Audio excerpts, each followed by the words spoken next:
Hello, namaste everyone and welcome to my channel. आज का ये वीडियो जो है ये बहुत ही स्पेशल कैटेगरी ऑफ पर्सन्स के ऊपर है। और ये वो पर्सन्स हैं जिनको अपनी फैमिली में सबसे ज़्यादा, जो उनके फैमिली मेम्बर्स हैं या सोसाइटी के लोग हैं, रिलेटिव्स हैं, सबसे ज़्यादा उनको ये बोलते हुए पाए जाते हैं, यार तुम नॉर्मल लोगों की तरह क्यों नहीं सोचते, या नॉर्मल लोगों की तरह तुम्हारा सोचने का ढंग क्यों नहीं है। तो ये उन लोगों पे है, ये वो लोगों पे वीडियो है जो नॉर्मली, जो एक डेफिनेशन है ना नॉर्मल की, उससे कंफर्म नहीं करते। इनका अपना ही एक अलग ढंग है, नज़रिया है, पॉइंट ऑफ व्यू रहता है, पर्सपेक्टिव रहता है किसी भी सिचुएशन को सोचने का, डिसाइड करने का, एनालाइज करने का और एक्शन लेने का। तो इस वीडियो को लास्ट तक ज़रूर देखिएगा, बहुत ही इंटरेस्टिंग एंड बहुत ही एक तरीके से लिबरेटिंग वीडियो ये होने वाला है। तो इस वीडियो को लास्ट तक देखिएगा। जनरली ये बोला जाता है इन लोगों को कि यार तुम नॉर्मल लोगों की तरह क्यों नहीं सोचते, या नॉर्मल लोगों की तरह बिहेव क्यों नहीं करते, क्यों तुम्हारे बाकी लोगों से इतने बहस या आर्गुमेंट्स या झगड़े हो जाते हैं, क्यों तुम्हारे लोग दोस्त इतने कम हैं, क्यों तुम्हारा सोशल सर्कल इतना कम है। तो इस टाइप के क्वेश्चंस जिस इंसान को बोले जाते हैं ना, उसके ऊपर हम बात करेंगे। ये फैमिली के वो लोग हैं जो फैमिली के बिलीफ सिस्टम्स को क्वेश्चन करते हैं, पुराने कस्टम्स को क्वेश्चन करते हैं, फैमिली में जिन मुद्दों पे सालों से कोई कुछ कर नहीं रहा, कोई कुछ सोच नहीं रहा, पर वो मुद्दे ऐसे हैं जो फैमिली को over a period of time नुकसान पहुंचा रहे हैं। कहीं ना कहीं फैमिली के फंड्स का नुकसान हो रहा है, या लोगों के वेलफेयर या लिविंग स्टैंडर्ड का नुकसान हो रहा है। तो ये वो लोग होते हैं जो उसके खिलाफ आवाज़ उठाते हैं एंड क्वेश्चन करते हैं अथॉरिटी को, फैमिली के सीनियर्स को, जो भी फैमिली का मुखिया है उसको ये क्वेश्चन करते हैं। एंड वो इन्हीं लोगों में इतना करेज और हिम्मत होती है कि ये उस चीज़ को डिटेक्ट कर पाते हैं कि क्या वो चीज़ें हैं जो फैमिली का वेलफेयर रोक रही हैं, स्टैंडर्ड्स का उठना रोक रही हैं, क्या चीज़ों को और बेटर ढंग से किया जा सकता है, या बेटर ढंग से जो पुराना चला आ रहा है उसको चेंज करके क्या हम कुछ बेटर कर सकते हैं। इनकी थिंकिंग उस तरफ जाती है। और बेटर ये सिर्फ अपना ही नहीं सोचते, better for the family, better for any member of the family, चाहे इनके पेरेंट्स हों, इनके ब्रदर एंड सिस्टर्स हों, या ये खुद हों, ये किसी भी जने के वेलफेयर के लिए आवाज़ उठाते हैं। इनके लिए मैटर ये करता है कि भाई सही बात क्या है, what is right and what is wrong. ये बात को किसी भी इन्फ्लुएंस से इम्पैक्ट लिए बिना सोच पाते हैं। ये जो मैटर होता है, कॉन्फ्लिक्टिंग जो पॉइंट ऑफ डिस्प्यूट होता है, उसको आइसोलेशन में देख के सही और गलत की पहचान करने लायक होते हैं। इनका नज़रिया बहुत ही न्यूट्रल, किसी की तरफ भी इंक्लाइन नहीं होता है, और ये बहुत ही स्ट्रेट फॉरवर्ड अपनी बात को क्लियर कट कहने की हिम्मत भी रखते हैं। इनमें ये नहीं होता कि यार मैं ऐसा बोल लूँगा तो लोग क्या कहेंगे, या जैसे बाकी लोगों को क्या बताया जाता है कि ऐसे करो नहीं तो लोग क्या कहेंगे, ऐसे करो नहीं तो सोसाइटी वाले रिश्तेदार क्या कहेंगे और ये क्या कहेंगे। ये इन सब चीज़ों की कोई परवाह नहीं करते। इनके लिए what is right, this is only the single biggest important thing, what ever be the consequences, इनको उससे मतलब नहीं है। इनके लिए उस राइट के लिए लड़ना का ये जो प्रोसेस है ना, यही इनका ऑब्जेक्टिव है। क्योंकि इस राइट के लिए कोई भी लड़ रहा नहीं है, कोई भी नहीं लड़ रहा है इस राइट के लिए, कोई भी रॉन्ग को क्वेश्चन करने के लिए बात नहीं कर रहा। ये वो लोग हैं जो नॉर्मली एक्सेप्टेड नॉर्म्स, भले ही वो राइट है या रॉन्ग है, उसको रिफ्यूज कर देते हैं एक्सेप्ट करने से। ये स्ट्रेट अवे उस चीज को फॉलो करने से एक्सेप्ट कर देते हैं जो इतने जनरेशन बाय जनरेशन मतलब वो चीज़ें फॉलो होती जा रही है। अगर उसमें कोई भी स्कोप ऑफ डाउट है तो ये उसको क्वेश्चन करते हैं और उसको एक्सेप्ट करने से मना कर देते हैं। इनमें इनकी आवाज़ उठा के क्वेश्चन पूछने की हिम्मत होती है। एंड इनको सिर्फ लोगों से ये नहीं चाहिए कि अपने वो जो ये लड़े हैं उसके अगेंस्ट इनको कोई बेनिफिट मिले या कुछ मिले। They just need love, approval, acceptance from the others. सिर्फ इनकी यही रिक्वायरमेंट होती है। ये बहुत ही सॉफ्ट हार्टेड होते हैं and highly emotional and sensitive kind of person होते हैं। क्योंकि ये इतने इमोशनल होते हैं तभी ये किसी भी चीज़ के लिए आखिरी हद तक अगर वो चीज़ सही है लड़ने की हिम्मत रखते हैं, क्योंकि ये इतने ज़्यादा इमोशनल होते हैं, ये इतने सॉफ्ट हार्टेड होते हैं, तभी तो ये ना सिर्फ अपना दुख दर्द देख पाते हैं और उसके लिए आवाज़ उठा पाते हैं, पर किसी और भी इंसान का दुख दर्द देखना, पहचानना, उसको आइडेंटिफाई करना इन लोगों को अच्छी तरीके से आता है। और ये उनके दुख दर्द के लिए भी एकदम वैसे ही लड़ते हैं, वैसे ही आवाज़ उठाते हैं जैसे कि ये अपने दुख दर्द के लिए उठाते हैं। दूसरा, इनमें ये कांस्टेंट एक टाइप की बैटल में रहते हैं। बैटल किस चीज की? कि अपनी जो ये ट्रू आइडेंटिटी है ना, जो इनकी अंदर से कॉन्शियस से जो ड्रिवन होते हैं, ये एक्सटर्नल इंस्ट्रक्शंस या एक्सटर्नल जो भी गाइडलाइंस बनी हुई है उनसे ड्रिवन नहीं होते, ये अपनी कॉन्शियस से ड्रिवन होते हैं। तो इनकी यही ट्रू आइडेंटिटी है। तो या तो इनकी बैटल इस चीज में है, या तो अपनी वो ट्रू आइडेंटिटी को सरेंडर कर दो, छोड़ दो, सेक्रीफाइस कर दो, या फिर ह्यूमन रिलेशंस, ह्यूमन इंटरैक्शंस, इन सबको सेक्रीफाइस कर दो। तो क्योंकि इनमें इस दोनों चीज़ों की बैटल रहती है, तो इनकी लाइफ का ये जो पाथ है ना, ये इजी नहीं होता। अपनी आइडेंटिटी के साथ सही है जानते हुए भी इनके रिश्ते खराब रहते हैं, इनके रिश्ते ज़्यादा नहीं रहते, टूट जाते हैं, और ये ज़्यादातर लोनली अपने लाइफ के पाथ पे हो जाते हैं। तो इनके बीच में कांस्टेंट बैटल चलती रहती है कि अपनी आइडेंटिटी को रिटेन करके रखना, उसी के संग कंटिन्यू करना, या फिर उसको सरेंडर कर देना और वैसे ही बन जाना जैसे कि आपको आपकी फैमिली, सोसाइटी, रिलेटिव्स बनाना चाहते हैं। तो ये जो अंदर से खुद है ना, ये है कॉन्शियस ड्रिवन। इनको अपने अंदर की आवाज़ सुनाई पड़ती है, और जो उनको वो आवाज़ सुनाई पड़ती है ना, ये उसी आवाज़ के संग कंटिन्यू करना चाहते हैं और उसी हिसाब के आवाज़ के हिसाब से एक्ट और एक्शन लेना चाहते हैं। पर जो बाहर की वर्ल्ड की गाइडलाइंस हैं, नॉर्म्स हैं, उनसे ये कंफर्म नहीं करते। इसी वजह से ये बैटल में रहते हैं कि अपने आप की आइडेंटिटी को रिटेन करके बचाएं या अपने ह्यूमन रिलेशनशिप्स और इंटरैक्शंस को बचाएं। तो इसकी वजह से इनका ये पाथ हो जाता है टफ। अब ये सरेंडर, या तो इनकी फैमिली वाले इनको चेंज करने में लगे रहते हैं पूरे टाइम, या इनको तोड़ तोड़ के बचपन से ही, जब से ये छोटे होते हैं तब से इनको तोड़ तोड़ के वैसा बनाने की कोशिश करते रहते हैं जैसा कि एक्सटर्नल वर्ल्ड से कंफर्म ये लोग कर सकें। अब इन पे डिपेंडेंट है, अब इन लोगों की ये स्ट्रेंथ पे डिपेंडेंट है कि ये कब टूटते हैं। ये छोटी उम्र में टूटते हैं, या 9th-10th क्लास में टूटते हैं, कि 12th में टूटते हैं, कि जॉब पे टूटते हैं, कि शादी तक टूटते हैं। पर जनरली ये लोग ऐसे होते हैं कि ये झुकते नहीं हैं। ये पुष्पा वाले टाइप के लोग होते हैं कि झुकेगा नहीं साला, ये वो वाली कैटेगरी के लोग होते हैं। इनको जो इनका पाथ दिखता है वो थोड़ा सा अलग होता है। वो ज़रूरी नहीं है हमेशा गलत होता है, पर वो अलग हमेशा होता है। पर उस अलग को ये सोसाइटी वाले, ये फैमिली वाले, ये दोस्त यार रिश्तेदार उस अलग को लेबल लगा देते हैं गलत का।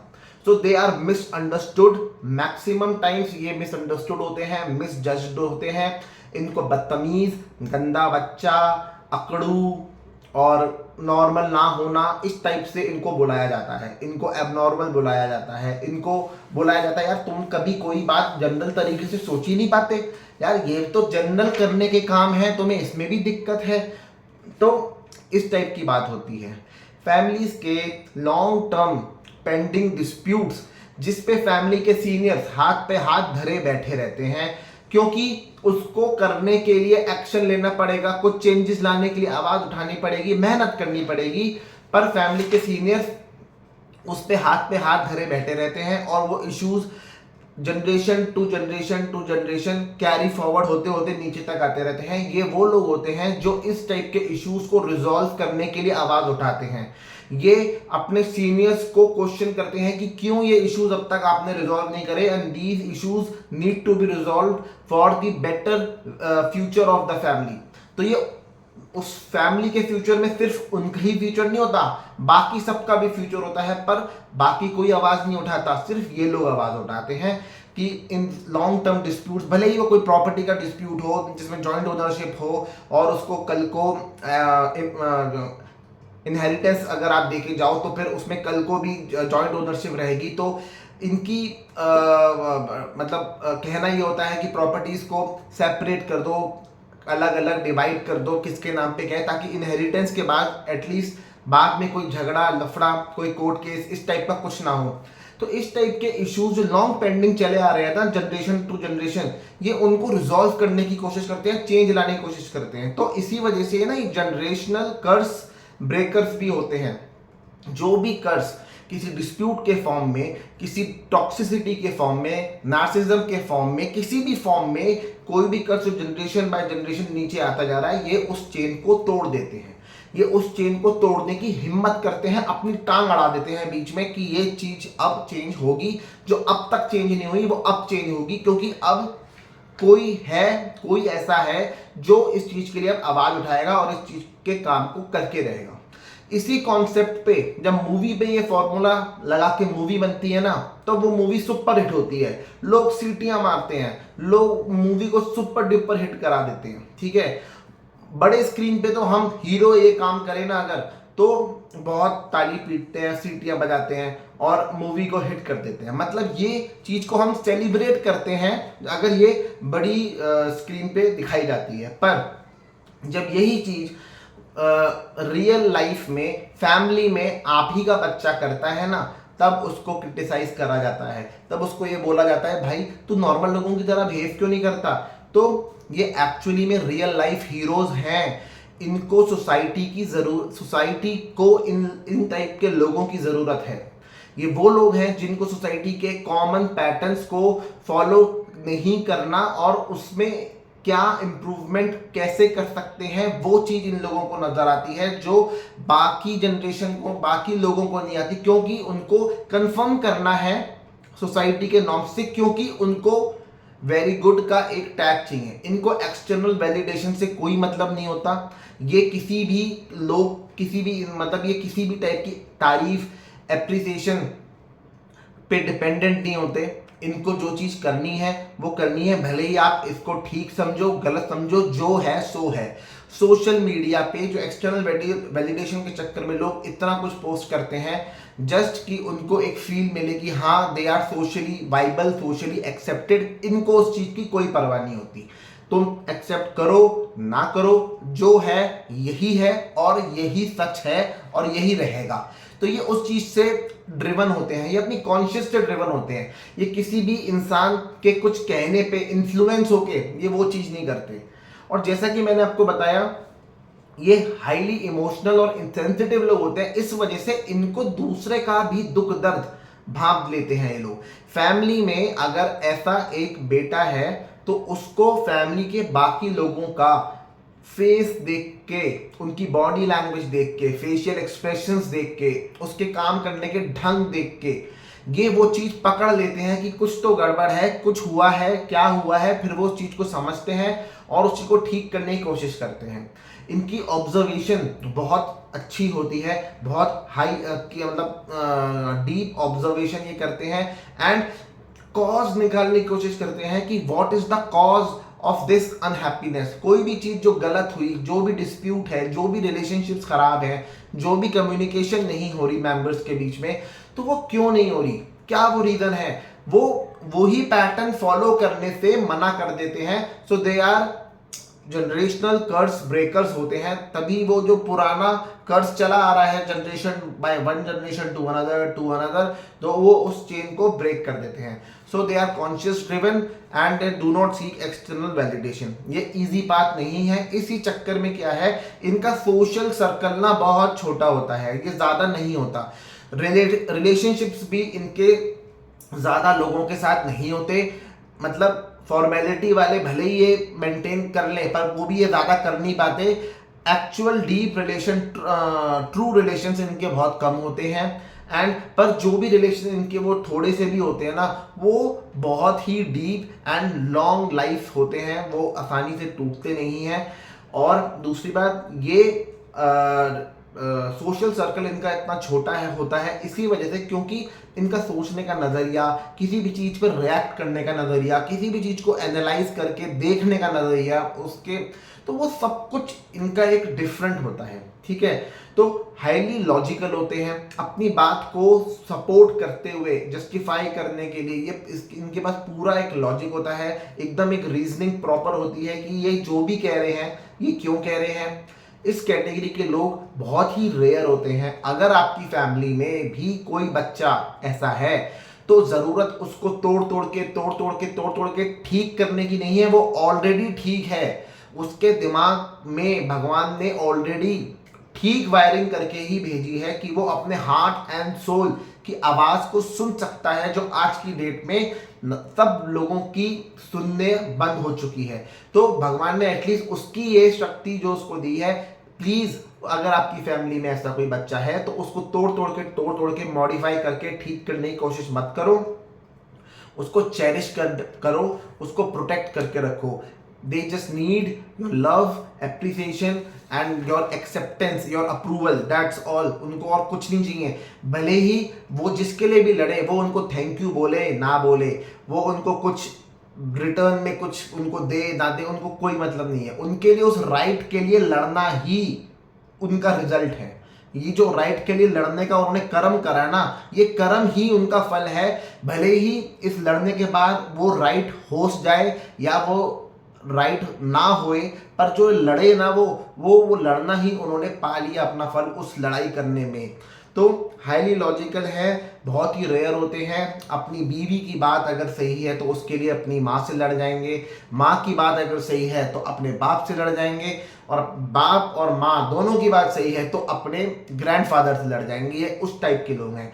तो फैमिली की हायरार्की जो भी हो, ये उसको क्वेश्चन करते हैं। इनको सही बात सही जगह से पूछने में कोई हिचक नहीं होती, कोई शर्म नहीं होती, कोई चीज का डर नहीं होता कि मैं पूछ लूंगा तो क्या होगा, मैं पूछ लूंगा तो क्या होगा।